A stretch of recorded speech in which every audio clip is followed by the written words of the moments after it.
Hello, and thank you very much for joining us today for this conversation on automating due diligence and building the next chapter in responsible sourcing.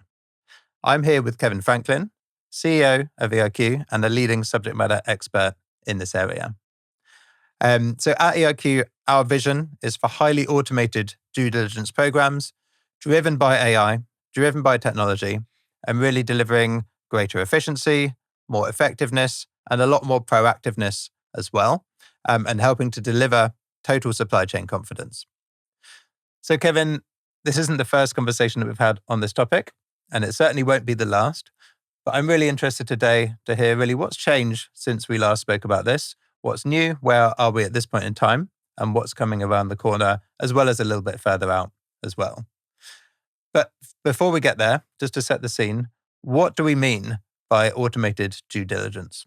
That's a great question, Andy. Automation in responsible sourcing, in particular, and due diligence, it's really important to differentiate what is the intelligence part with the automation part. The automation part for us is really about understanding how to look at the end-to-end responsible sourcing workflow, each of the different steps. So, risk assessment, program design, segmentation, monitoring, of which there could be multiple tools, auditing, worker surveys, all the way through into corrective action plan, data, benchmarking, continuous improvement. It's all about looking at that workflow and being able to build automated triggers and connectivity between each of those different steps, which today is a very manual exercise. Okay, and why is this so important right now at this point in time? Thinking about our last conversation on this topic, thinking about how much that the world has changed in this area over the last 12 to 18 months. Why is this such a hot topic right now? Yeah, even in the last 6 to 9 months, really, the world has changed a huge amount. I think when we look at automation, we look at it through really the lens of maybe three major drivers. One is the geopolitics that we're all experiencing today. Another is the regulatory shifts and changes, the regulatory complexity, the stalling, the divergence of regulation, sometimes the contradiction in regulation, and also the stakeholder and investor drivers. As well as maybe a fourth area, which could just be the increased digitization of trade. What all of these four things are really doing is creating a huge amount of uncertainty and a huge amount of information, data, and complexity in managing supply chains, particularly through the lens of responsible sourcing. And what we've seen over the last 6 to 9 months is that expecting human beings to navigate all of that complexity consistently and continuously is just impossible. This is where autonomy comes in, because if you design a system or a platform correctly, it can actually make the right data driven and risk based decisions that take all of that information into account to ensure that you stay compliant, meet and exceed regulatory requirements, etc. Okay, thank you very much, Kevin. So on the subject then of regulation, so how are regulations like UFLPA and the EU forced labour regulation shaping the need for automation in supply chain due diligence? Well, in the regulatory context, we've seen a lot of regulations around supply chains over the last 15, 20 years. Initially, there were things like the California Supply Chain Transparency Act. Then, of course, we had the modern slavery regulation in the UK, then in Australia, then regulations in France, in Germany. Then it evolved to broader reporting and disclosure type regulations, such as the CSRD, Corporate Sustainability Reporting Directive, Triple D, due diligence, omnibus, etc. There is so much regulation. And this is incredibly hard for businesses to navigate because those regulations are not all going in the same direction, have very sometimes different expectations around the depth that you need to go to. And also, sometimes these days are meeting a lot of broader government resistance. Now, this creates a huge amount of complexity in a business, creates a huge burden that up until this point, I would say most companies have been resourcing with human beings. So, to meet each of these different regulatory requirements, more human beings or existing human beings, given more work, are asked to basically align the business processes, align the tool systems and structures, to basically support compliance with that regulation. And as more of these come along, it becomes increasingly difficult to navigate the expectations and the requirements. This is why automation is central to that process, because if you automate the requirements of the regulation, build it into a workflow, link it to your due diligence process, you can know upfront that you are meeting X% of Y regulation, Z% of, A regulation, etc. But trying to do that manually, sometimes navigating multiple different systems and tools, is increasingly overwhelming. And that's exactly what we're hearing from our clients. So we recently surveyed the industry and we discovered that only 1 in 5 organizations has a high level of automation today in their responsible sourcing programs. And actually more than 1 in 3 has no automation at all. So lots of people listening in today are probably just starting out. What advice would you give to them? Just get started. And I think the easiest place to get started is with your inherent risk exposure. And really, that's about understanding and designing your risk assessment process. So, this is today largely geographic, country, product, and sometimes sentinel adverse media information. I'd say today a lot of companies will be doing that maybe once a year, from which they design a program that they may deploy with an annual cadence. I think the first step is to increase the frequency of that because supply chains today don't change once a year, they change every day. So, where you can move to a biweekly update to your risk assessment process, maybe you're doing that with just your top tier, or even a subset of that top tier could be your top 20 most important suppliers. But start watching your suppliers more frequently. Start using that data to drive more of an adaptive program design. All right. And if we then flip that question over, what are the risks of not starting out and not going on this journey if we continue to rely on manual processes, on siloed data sources? What's going to go wrong? Well, I think all of the pain that you're feeling today as you run a responsible sourcing program, and honestly, I haven't spoken to a single client that isn't feeling that today because there's so much change. But all of that pain is only going to be exacerbated because the world is not going to start moving more slowly to accommodate your supply chain and the pressure you feel. You're not going to have any additional budget because businesses are pressured. So, firstly, that pain is going to be exacerbated. But secondly, with that, I think you're going to start to see more reputational risk exposure, more potential regulatory exposures, could be potential regulatory breaches. You're also going to see a lot of pressure on your teams. Remember that whilst those things will be happening to your company, your teams still have decisions about where they want to work. And if they don't want to work in a business that isn't adapting right to this rapidly changing landscape, they can move on and go somewhere else, but the business will still feel that pressure of the non-compliance, the penalties, the fines, and I think these pressures will continue to mount, right? It means if you don't start today, you're going to be repeatedly caught out over time because no human based team is going to be able to accommodate the volume of information and the speed of change that is now required for responsible sourcing and supply chain management generally. So we've talked quite a lot from the practitioner perspective. What about if we think about the leadership perspective? So how can leaders look at this from a business priority perspective, and what outcomes should they be focused on trying to achieve? From a business and leadership perspective, this is one of the biggest opportunities that has been in this industry, potentially the biggest in responsible sourcing really ever. It's the first opportunity to leapfrog and to truly design a program that adds value to the core business. It's a program that, if you set it up correctly, will have a lot of efficiency. So, will reduce potentially costs, will improve impact, will also reduce your reputational risk, will align your business more clearly from a regulatory perspective, and will mean that you can meet and exceed compliance and investor requirements. It's also a business case that will drive value for suppliers and oftentimes deep, trust-based relationships with suppliers, particularly your highly important suppliers, by the way, which are the ones you should focus on, will be very important. And as a business, you need the ability to do that sometimes just as much as they need the ability to work with you.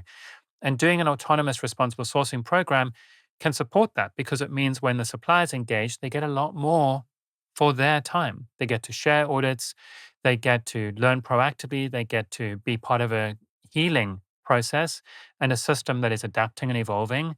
And they get to potentially find more clients, more corporate clients and buyers.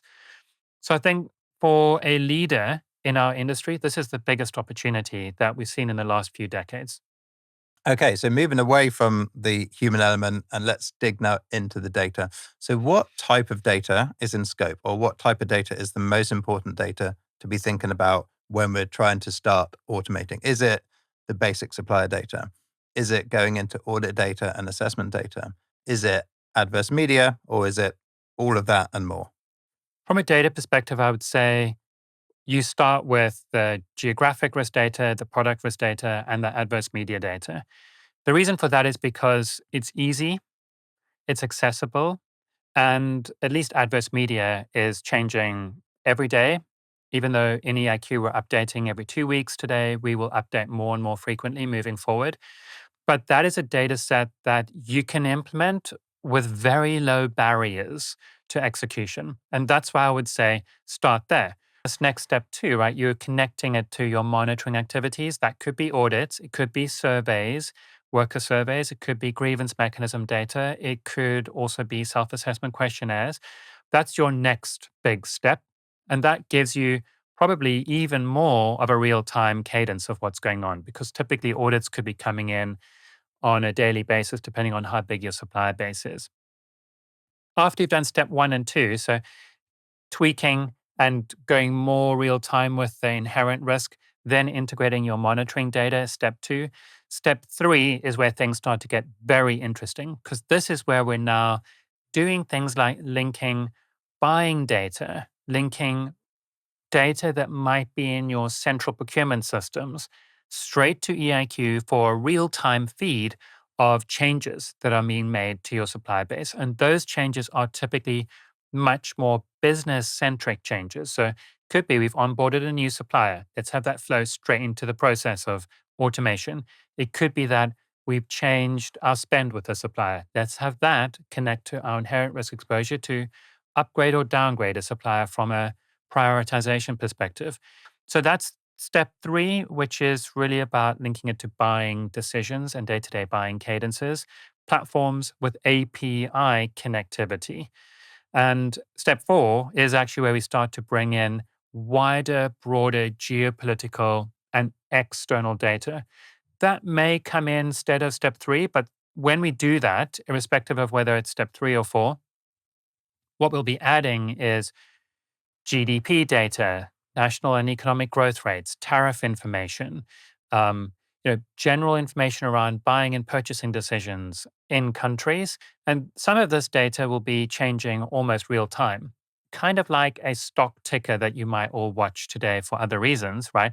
But something like that, right? External sensing information that could be a leading indicator of risk. And something like tariffs would absolutely be a leading indicator of risk in the responsible sourcing environment.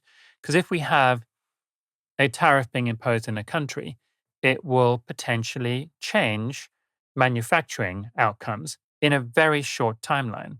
This all leads to changes in recruitment of workers, may lead to the increased use of contract workers or migrant workers, which could predispose the factory to forced labor risks if they're using agencies, recruitment agencies, that is, and there might be fees being paid for those jobs. So that external information connected to your day to day buying decisions, your day to day monitoring activity, and your day to day media scanning and geographic risk data gives you an incredibly rich sense of information that you can use, intelligence that you could use to drive the right sort of real time, automated, ongoing risk management capability.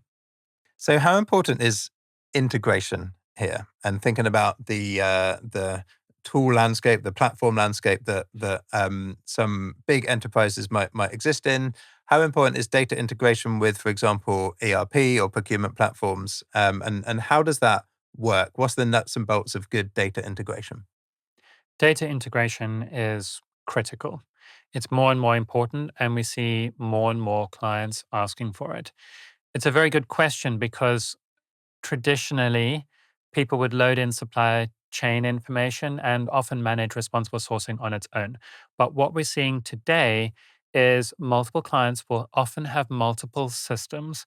So they could have buying platforms, ERPs, they could have other sustainability platforms for other topics like traceability. How we see EiQ is that it's just a part of a data ecosystem. And that means that we need to be able to push data in or out in order to allow clients to get a full holistic view of their supply chains. In reality, for responsible sourcing, this means firstly, connectivity with buying systems, ERPs, because real time changes to those systems should be flowing into EIQ. They should be feeding into a risk based due diligence and automated responsible sourcing workflow. Likewise, the results of that workflow, whether suppliers are red, amber, green, being managed well or not, should be feeding back into those ERP and buying tools. So inbound and outbound through things like APIs, in fact, it's primarily APIs that are driving this today, is absolutely critical, which is why one of our four major engineering work streams is all about having a world-class and future-proof API positioning.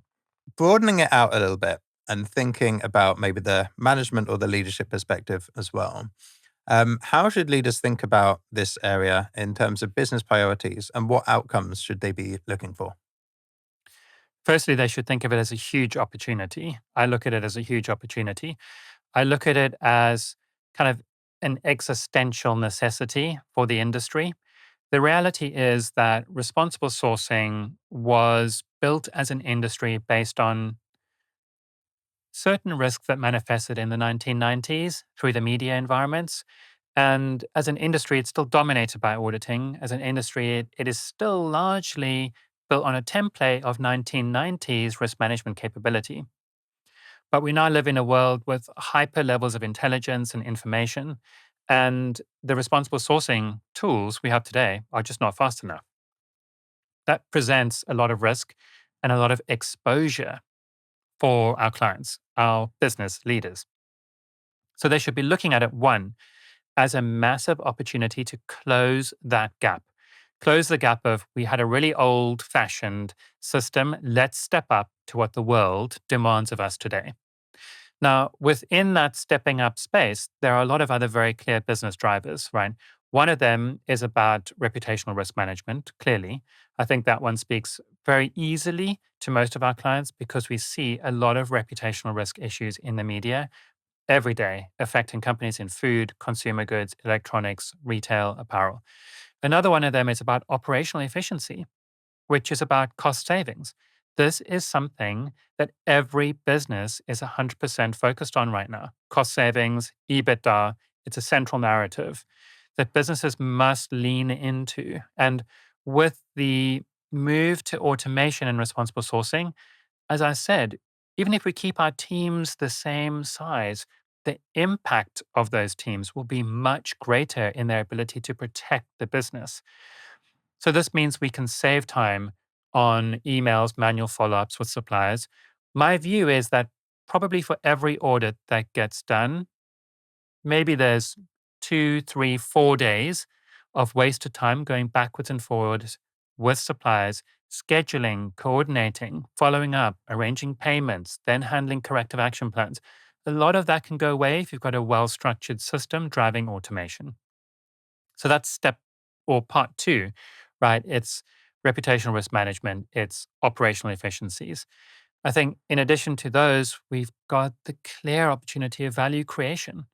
If we do this well, we have a supply chain that is just perpetually excellent, right? It's proactive, it's self healing, it's solving problems before they've even occurred. So the disruptions that you face today as a business can seamlessly go away because suppliers are being engaged proactively to ensure the risks that might stop business activities don't ever manifest in that supplier environment.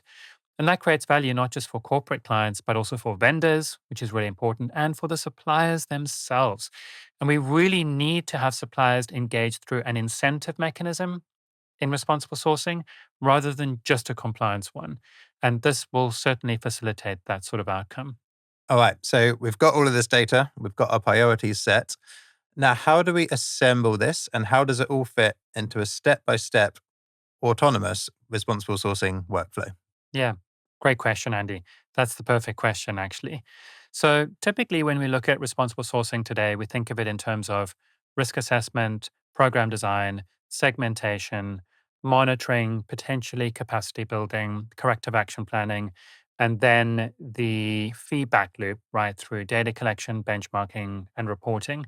And this workflow has been informed by a lot of regulation historically, modern slavery acts, the guiding principles on business and human rights. And most of the current regulation today in the sustainability space requires risk based thinking and risk based due diligence. Now, if we look at each of those steps in turn through the lens of autonomy, there are opportunities. So, in the space of risk assessment, today we think of that from a lens of geographic and product risk, maybe adverse media scanning, potentially some external data sets that could get blended in. And we think of that risk assessment step probably as maybe a once a year activity. Actually, a lot of companies will be doing that as a once a year activity, from which they go into step two, and then they lean in to maybe adding business data and designing a program. Again, a program to support auditing or some other form of monitoring. And that is also often a once a year activity. So, in these first two steps in that workflow, big opportunities around increasing the frequency and increasing the accuracy of how this will work. So, where we layer in data and then autonomy, what we'll have is a continuously sensing risk assessment process that's using data both from those same different settings, geographic, product, etc., but that is also bringing in external third party data, real time information, and it's looking across not just a constrained and client only data set. Ideally, it's looking across the entire system of information. So it's looking, let's say, at everything in EiQ. And it's looking at that whole set of supplier data and improvement activity. And it's able to make dynamic recommendations from a risk perspective. Those dynamic assessments and recommendations will then feed into a dynamic and adaptive program design. So segmentation is also not an annual activity. This is going to be challenging to a number of companies, but it's not an activity where you do it at the beginning of the year. There are a few that do it twice a year. And then you say, right, let's roll out 800 audits. Let's roll out 200 audits this year. Or we're going to do this next wave of factories this year because we have them on a 2-year cadence.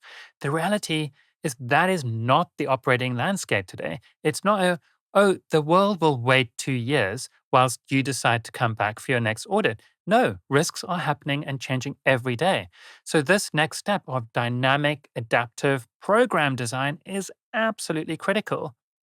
But now we get from there, so dynamically sensing, risk based program design, segmentation, to questions around what sort of monitoring activity should happen. Often that monitoring activity is auditing. It could also be surveys. Audits could be one of multiple different forms. Can be industry scheme audits, could be our own enhanced responsible sourcing assessment tool, could be clients' own protocols, could be multiple different audit types. Sometimes they're add-on modules around, for example, foreign migrant workers that can get deployed with an audit. Now, in the world of an autonomous and intelligent system, what's happening is the audit, or let's call it rather the monitoring activity, is also intelligent. So it's not a one size fits all. The monitoring that's happening is aligned with the risks.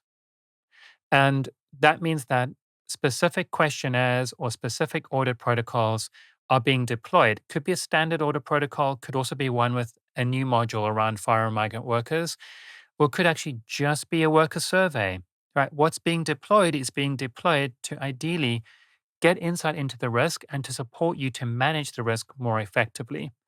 That is the same for capacity building. In the capacity building space, you might receive a single request to do an e-learning on something like foreign migrant workers or on something like fires or greenhouse gas emissions or carbon accounting or working hours, wages. You would just get maybe that one request. Could be proactive based on the upfront data that's been received. Now, when this monitoring is cascaded out to your supplier base, you don't have to do it manually. This is a critical part of autonomy because now the system is automatically following up with your suppliers. How can that happen? Because your suppliers are in the system, in the platform, right, themselves. So they're getting alerts through the platform to complete this e-learning. They don't need people to manually chase them, right? They know as well that maybe they've got 3 clients that want them to complete this e-learning. So they're heavily incentivized. They can see the value, the duplication risk is removed. And from there, the same with things like corrective action plan management, which is a huge untapped opportunity for us as an industry. Because corrective action plans today often exist in silos. Everyone has a different view and way of determining which caps they follow up on and which ones they don't. And in an autonomous platform, it is calibrating all of that for you. So it's actually fixing things before they've even happened, potentially. But when they have happened, it is following up with suppliers, collecting the information, reviewing the information potentially. It's not signing off the information because that is still a human requirement. There are still some very critical human requirements throughout this process, but it is speeding it up significantly. And it's helping you to look at the right things at the right time and to make the right recommendations around how to drive improvement in factories from a CAP perspective. So recommending specific tools, specific systems and interventions that suppliers might use to address things like excessive working hours, for example. And then the same with the benchmarking, continuous improvement, all feeds into the system, which is continuously learning, continuously self healing, and doing that not in a silo of an individual client supply chain, but doing that across the entirety of every supplier, every corporate, and every vendor, which is many tens of thousands that sit in this case in the EiQ platform.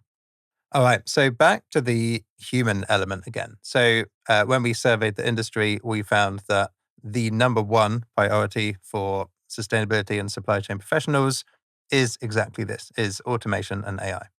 No surprise. But those professionals will be thinking about what skills they need to continue to play that human in the loop role and to make best use of technology and of automation. So what is that skill set? What does that look like? Firstly, I would say humans will definitely still be needed in the world of autonomous responsible sourcing, and they will be active participants. I don't see less people. I just see more impactful and more value creating people in the process.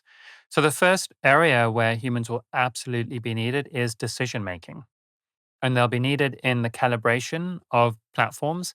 So, where we speak about something like EiQ, that is, risk based, autonomous, someone will need to go in and say, what are my risk appetite thresholds as a company? They'll have to go in and make decisions about whether to move forward with the recommended set of monitoring activity. So, calibration, decision making will be absolutely critical. Throughout this process, there'll be a lot of decision making checkpoints.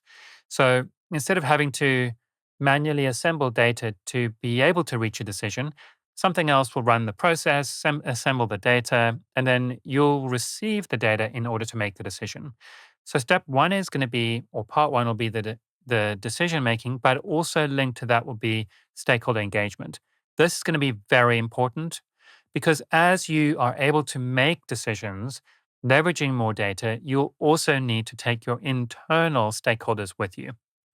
So that means bringing buyers, category managers, procurement leads, chief supply chain officers into the loop, right? When you are setting up and designing a risk-based autonomous program in the initial calibration, in the risk appetite discussions, as well as potentially in the big decisions around where you roll out audits and how you look at the responses that come in.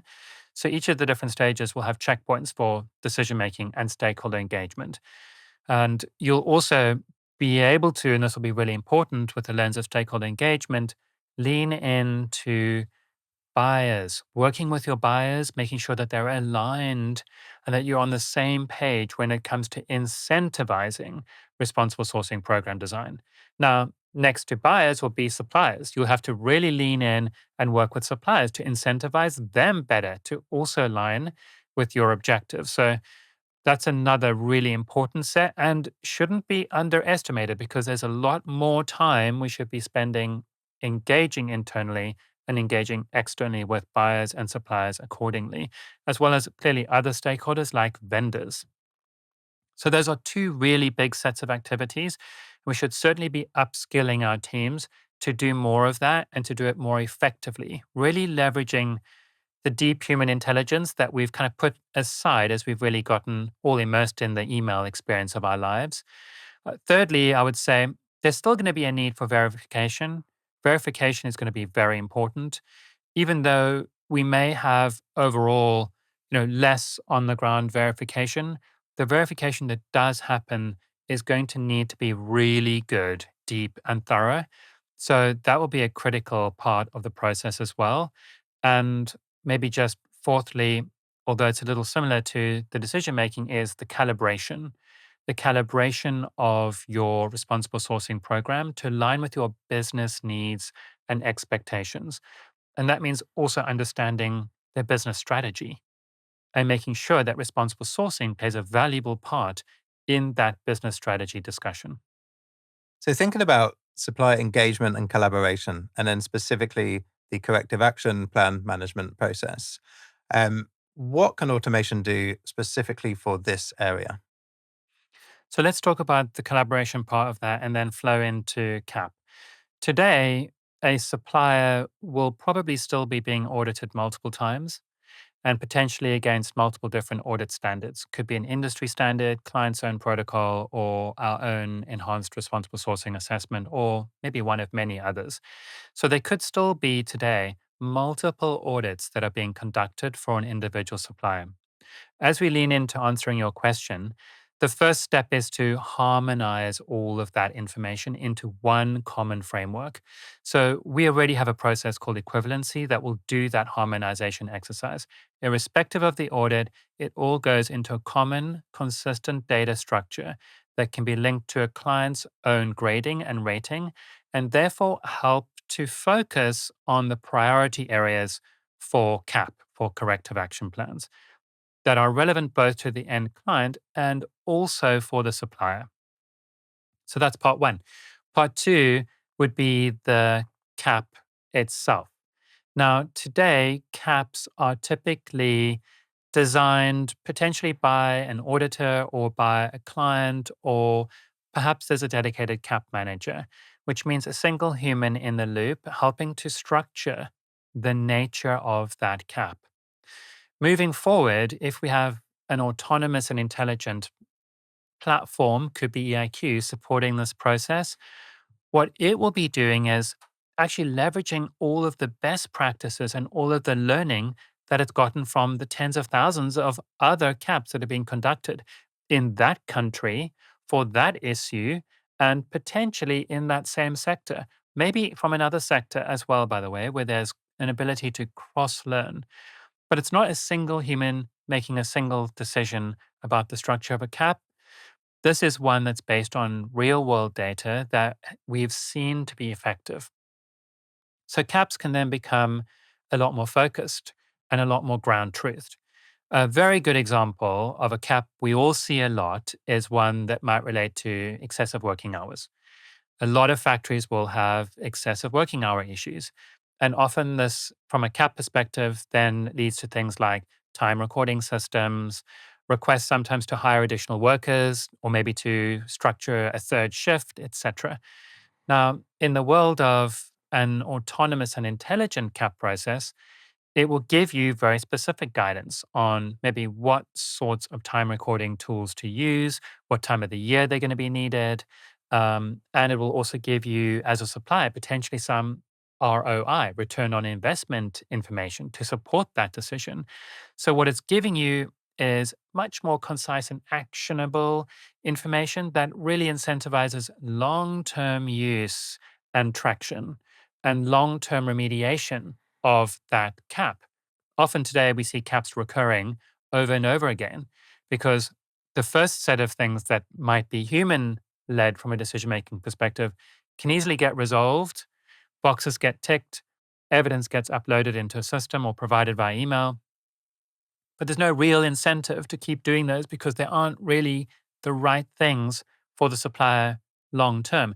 If we have caps that are linked to ROIs, that are linked to costs, that are linked to evidence points we've seen through a much bigger data pool, it's much more likely they'll be sustainable and lead to long term traction with the supplier base, which means you have a position of perpetual and continued excellence in your supply chain, rather one with peaks and troughs of performance. Thank you, Kevin. You've given us a fantastic orientation of where we stand right now with AI and automation, what things people need to be thinking about over the next, say, 12 to 18 months. But before we close, I'd just like to stretch that out and look out further into the future. So what's your longer term view here? What's going to happen in the next 5 to 10 years in this area? And where will we be by 2035, 2036? 2035 is very far away. I have to admit, I don't think I can imagine a world of responsible sourcing quite that far away. Or at least I would like that it came earlier. I would like it came by 2030. And I think by 2030, it could be a world where you don't even really need to request any audits or any program management or monitoring activity from your suppliers. If we do this right as an industry, suppliers are perpetually engaged. The system is managing everything, running everything, and you can just log in and see the status of your supplier, red, amber, green, right? Because you've calibrated it, you've set it up effectively, and it's now all running itself. But because we've also connected fully the supply base, made them an active part of the process, incentivize them, they're engaged. And that engagement is a lasting engagement where when they receive alerts or requests from a platform like EiQ, they're proactively addressing them. And that means that you should have a supply chain that is always green, always excellent, and always performing. Kevin, thank you very much. That was fascinating for me, and I hope equally interesting for everyone listening in today. And thank you all for being with us here. Please check us out on eiq.com. Please follow us on LinkedIn to see what else we've got coming up, to see where you can meet us at an event, or to see how you can really get under the hoods of EiQ with a demo. Thank you very much and enjoy the rest of your day.